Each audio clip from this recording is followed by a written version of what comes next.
ፋስቲንግ ማለት ነው። ፋስቲንግ ምንም ሳትቀምሱ ጠዋት ከእንቅልፍ እንደተነሳችሁ ሐኪም ቤት ሄዳችሁ ኦቨርናይት ፋስቲንግ ወይም ደግሞ ቢያንስ ከ8 ሰዓት በላይ ፋስቲንግ፣ ቤስት ደግሞ 12 ሰዓት ፋስት አድርገን ቢሆን የተሻለ ነው። ያው በእንቅልፍ አሳልፋችሁ ጠዋት ሐኪም ቤት ሄዳችሁ ቼክ ስታደርጉ ያለው ስኳር መጠን ከ100 በታች ከሆነ ሜታቦሊካሊ ሄልዚ ናቸው ማለት ነው፣ ቆንጆ ነው ማለት ነው።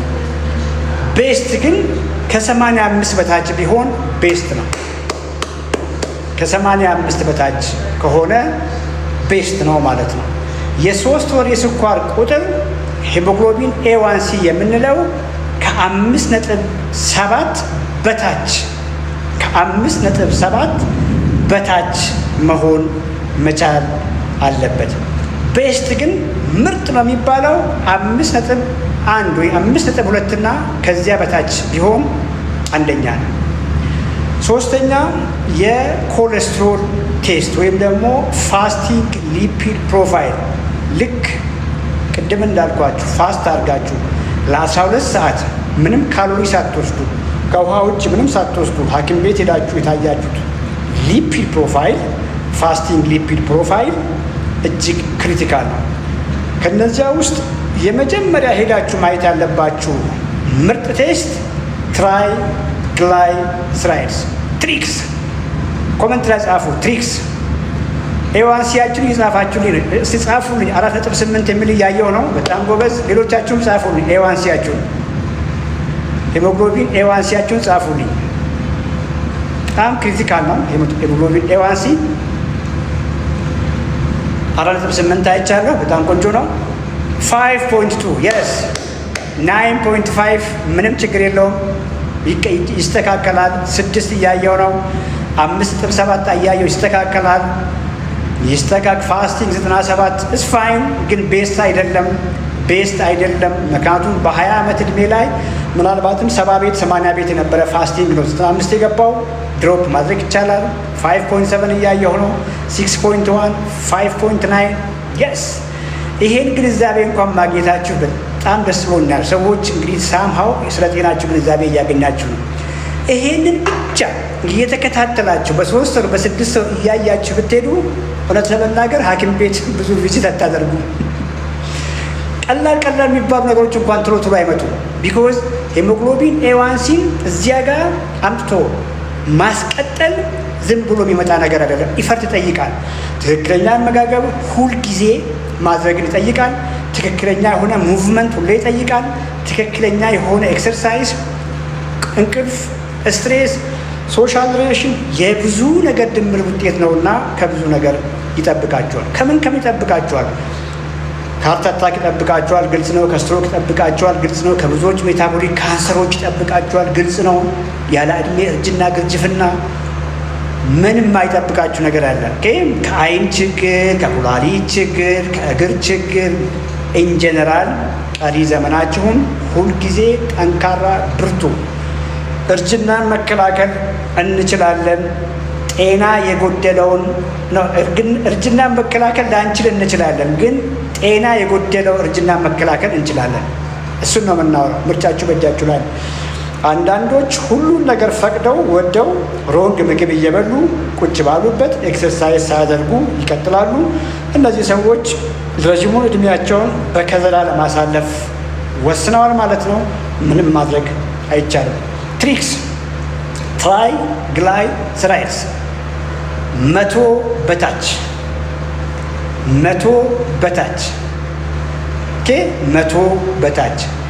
ቤስት ግን 70 በታች።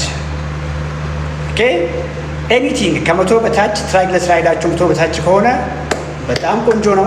ኢንሱሊን ሴንሲቲቭ ናችሁ ማለት ነው። ብዙ ፋት የለባችሁም ማለት ነው። የተሻለ ጡንቻ አላችሁ ማለት ነው።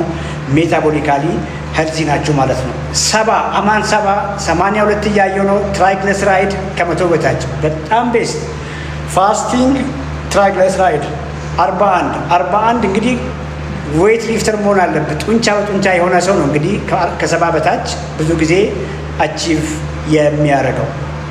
ትራይግላይሰራይድ እውነት ለመናገር የብዙ ነገር ጠቋሚ ነው። የሚገርማችሁ ነገር ስኳር ከመምጣቱ ከብዙ ዓመት በፊት ቀድሞ ከፍ የሚለው ትራይግሊሰራይድ ነው። ትራይግሊሰራይድ እርሊ ሜታቦሊክ ዲስፋንክሽን ጠቋሚ ነው። ስለዚህ ስኳር ኖርማል ነው ተብሎ ተነግሯችሁ ትራይግሊሰራይድ ግን ከፍ ያለ ከሆነ ከ100 በላይ ከሆነ ይሄው ጀምሯችኋል ማለት ነው በሽታው። ቢኮዝ ትራይግሊሰራይድ ስኳር ከፍ ከማለቱ ከብዙ ዓመት በፊት ነው ቀድሞ ከፍ የሚለው ማለት ነው። እና ይሄ ግንዛቤ ክሪቲካል ነው። ትራይግሊሰራይድስ እችን ያዙ። እስከ ዛሬ ካወራናቸው ነገሮች ውስጥ ቁልፍ ነገር ከስኳርም በላይ ትሪክስ ነው። ትራይግሊሰራይድስ ትሪክስ ኮመንት ላይ ጻፉ። ሾርት ትሪክስ።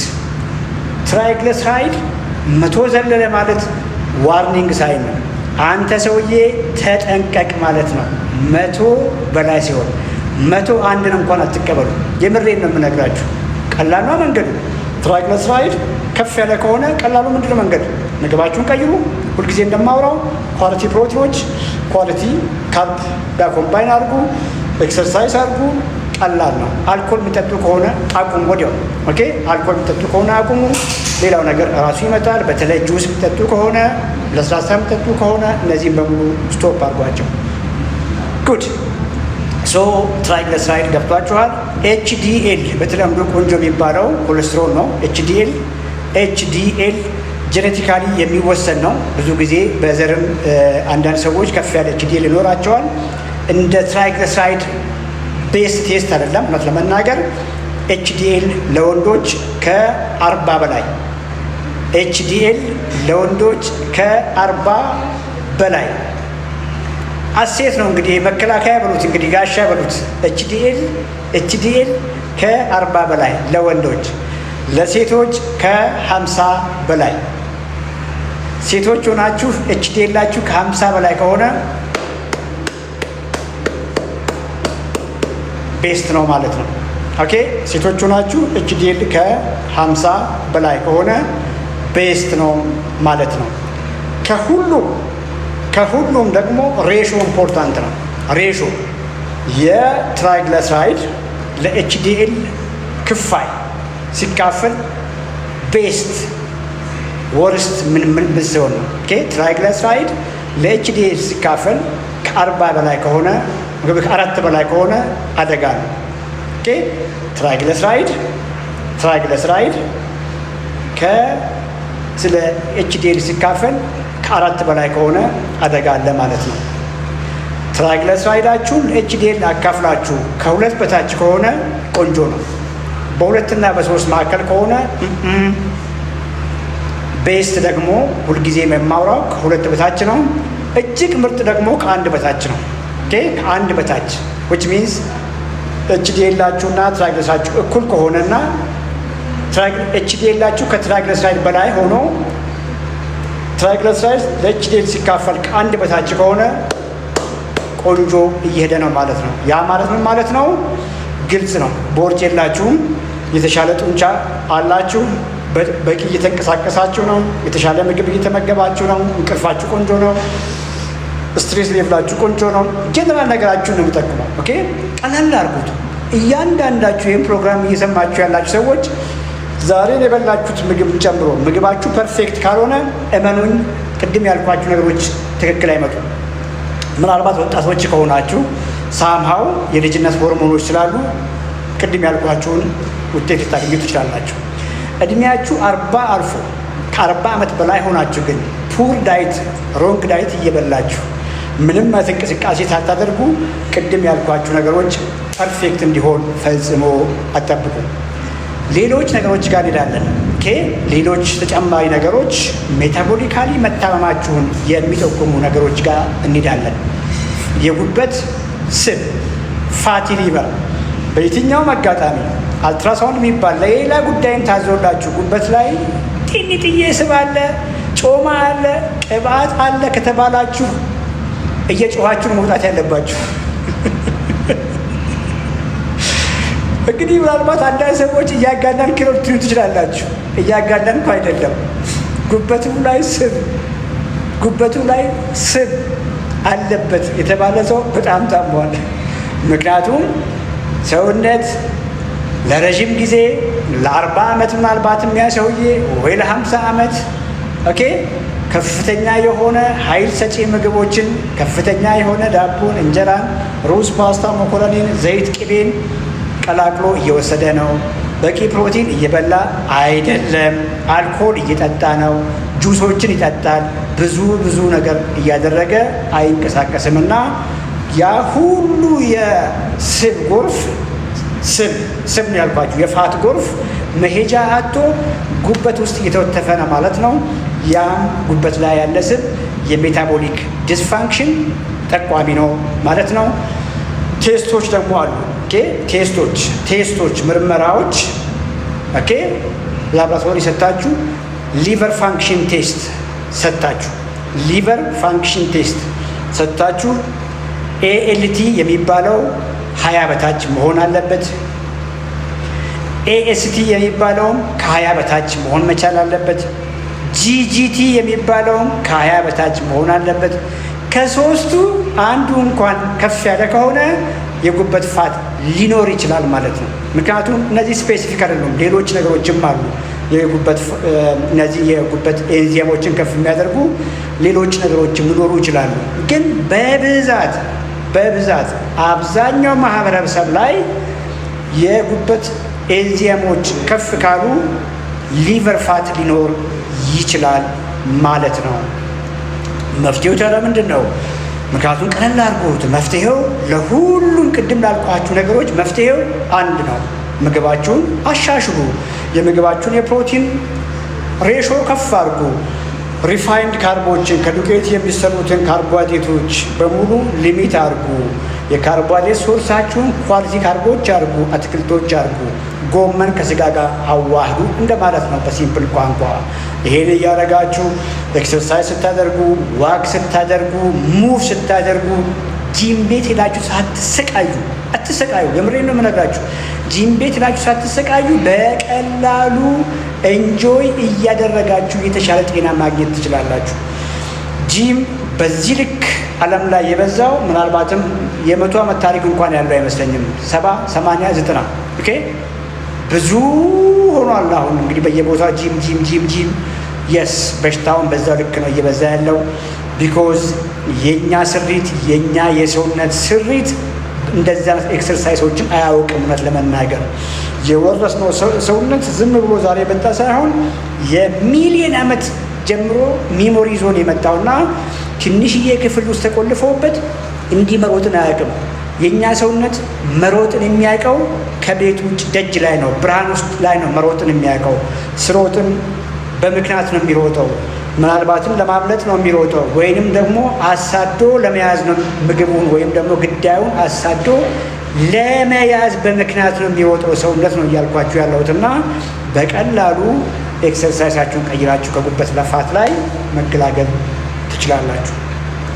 ሌላው ዩሪክ አሲድ በተለምዶ ሪህ ያለብኝ የተነሳች አንድ ሰው ዩሪክ አሲዱ ከፍ ካለ የሜታቦሊክ ዲስፈንክሽን ወይንም ደግሞ ሜታቦሊካሊ ከውስጥ የመታመሙ ጠቋሚ ሊሆን ይችላል። ዩሪክ አሲድ ከፍ ካለ ችግራችሁ ዩሪክ አሲድ ብቻ ሳይሆን ሆዳችሁ ላይ ያለው ግብድዬ ቦርጭ ነው።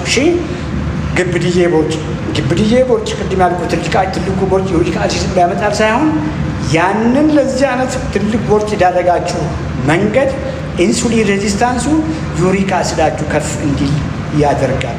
ሌላው ሲአርፒ የሚባለው ነው። ሲአርፒ የሚባለው ምርመራ ነው። ሲአርፒያችሁ ወደ 0.1 አካባቢ ቤስት 0.1 ከ0.3 በታች መሆን መቻል አለበት። ሃይ ሴንሲቲቪቲ ሲአርፒያችሁ ከ0.3 በታች መሆን መቻል አለበት። ከዛ በፊት ዩሪክ አሲድ ያልኳችሁ ከ3.5 እስከ 5.5 አካባቢ ቢሆን ቤስት ነው። 3.5 እስከ 5.5 ቢሆን ቤስት ነው። በጣም ቆንጆ ነው ማለት ነው። አይ ሆፕ እነዚህ ቅድም ያልኳችሁ ነገሮች እጅግ ክሪቲካል ናቸው። ተጨማሪ ደግሞ እነ ፋስቲንግ ኢንሱሊን መታየት ትችላላችሁ። ፋስቲንግ ኢንሱሊናችሁን ብትታዩ ሲፔፕታይድ የሚባል ምርመራን ብትታዩ ቆንጆ ነው። ከዛ ውጭ ደግሞ ሆርሞኖቻቸውን ብትታዩ በተለይ ቴስቶስትሮን ብትታዩ ቆንጆ ነው። ብዙ ጊዜ ወንዶች ላይ ሎ ቴስቶስትሮን ይኖራል። የሚገርማችሁ ነገር በጣም ወፋፍራም ሰዎች፣ ወፋፍራም ቦርጫም የሆኑ ወንዶች ቴስቶስትሮናቸው በጣም ዝቅ ያለ ነው የሚሆነው። ወንዶች ሲፋፉ ቦርጫም ሲሆኑ የሴት ሆርሞኖችን ነው ብዙ የሚያመርቱት። የሚያሳዝነው ነገር ሴቶች ደግሞ በጣም ቦርጫም ሲሆኑ ሞር ኦፍ የወንድ ሆርሞኖችን ነው የሚያመርቱት። የሚያሳዝነው ነገር። ስለዚህ ሆርሞኖቻችሁንም ቼክ ለማድረግ ሞክሩ። እነዚህ ቤስት የሆኑ ማርከሮችና ጀነራል ጤናችሁን የሚጠቁሙ ማርከሮች ናቸው። ሌላው ደግሞ ቫይታሚን ዲ ነው። እንግዲህ ሐኪም ቤት ሄዶ ቫይታሚን ዲ ሎ ነው የማይባል ሰው በዚህ ጊዜ የለም። እንግዲህ አፕሮፕሬት የሆነ ዞናችሁ ላይ እየኖራችሁ ቫይታሚን ዲያችሁ ዝቅ ያለ ከሆነ ችግሩ በቂ ፀሐይ አለማግኘት ብቻ ሊሆን ይችላል። እንግዲህ አፕሮፕሬት ማለት ምንድን ነው? አንድ ሰው ልክ ጥቁር ሆኖ ብላክ ሆኖ ወይም ደግሞ ጥቁር ዜጋ ሆኖ ልክ እንደኛ ሆኖ አፍሪካ ውስጥ ትሮፒካል ኤሪያ ላይ እየኖረ ቫይታሚን ዲ ዝቅ ያለ ከሆነ መጀመሪያ ሜታቦሊክ ዲስፋንክሽን ነው ማሰብ ያለበት። ካለው ቦርጭ ጋር ይያዛል። ስለዚህ በየጊዜው ሐኪም ቤት እየሄዱ ቫይታሚን ዲ ሎ ነው እየተባለ የቫይታሚን ዲ መድኃኒት መውሰድ ብቻ ሳይሆን መፍትሄው አመጋገብን ቀይሮ ፋት ስንቀንስ የተሻለ ሰውነት ሲኖረን ቫይታሚን ዲ ይስተካከላል። ለዚህ ነው ሰዎች ቫይታሚን ዲ አለባቸው ዝቅ ያለ ነው ይባላሉ። ቫይታሚን ዲ ለሁለት ወር እንደዚህ በየሳምንቱ ይጻፍላቸዋል፣ ይወስዳሉ። ከፍ ይላል። ከጊዜ በኋላ ሲሆንም ዝቅ ብሏል ይባላሉ። አሁንም ይወስዳሉ።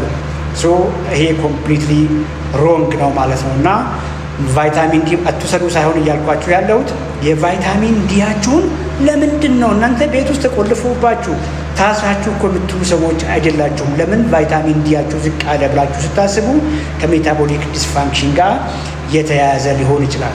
ሌላው እነ ሆማየር የሚባሉ ቴስቶች አሉ። እነሱንም ቼክ ማድረግ ትችላላችሁ። ፋስቲንግ ኢንሱሊን ሲባዛ ፋስቲንግ ሱካር ሲካፈል 406 አካፍላችሁ ከሁለት በታች ቢሆን ቆንጆ ነው፣ ቤስት ነው። ሁለት በታች አካባቢ ቢሆን እስከ 4 ፋይን፣ ግን ብዙ ጊዜ 5ም 6ም 7ም ይሆናል። ሆማ አየር የሚባለው ማለት ነው። እነዚህ ያን ያክል ፋንሲ ቴስቶች ናቸው። ቅድም ያልኳችሁና የነገርኳችሁ በቂ ነው ማለት ነው። አይ ሆፕ ዛሬ ስለ ሜታቦሊክ ዲስፋንክሽን በቂ ነገር አግኝታችኋል ማለት ነው። ይሄን ፕሮግራም እየተከታተላችሁ ያላችሁ ሰዎች ቲክቶክ ላይ ወደ 150 ሰው ይታየኛል። ዩቲዩብ ላይ ስንት ሰው እንዳለ ማየት አልችልም። ግንዛቤ አገኛችሁ ወይ? የስ ሆማ አየር የስ ግርማ ቴንክ ዩ ሆማ አየር የስ በጣም ደስ ይላል። ግንዛቤ አግኝታችኋል? የስ የሚል ኮመንት ማየት ፈልጋለሁ። ግንዛቤ ያገኘ ሰው ከመጀመሪያው የተከታተለ ሰው ግንዛቤ ያገኛል ሰዎች የስ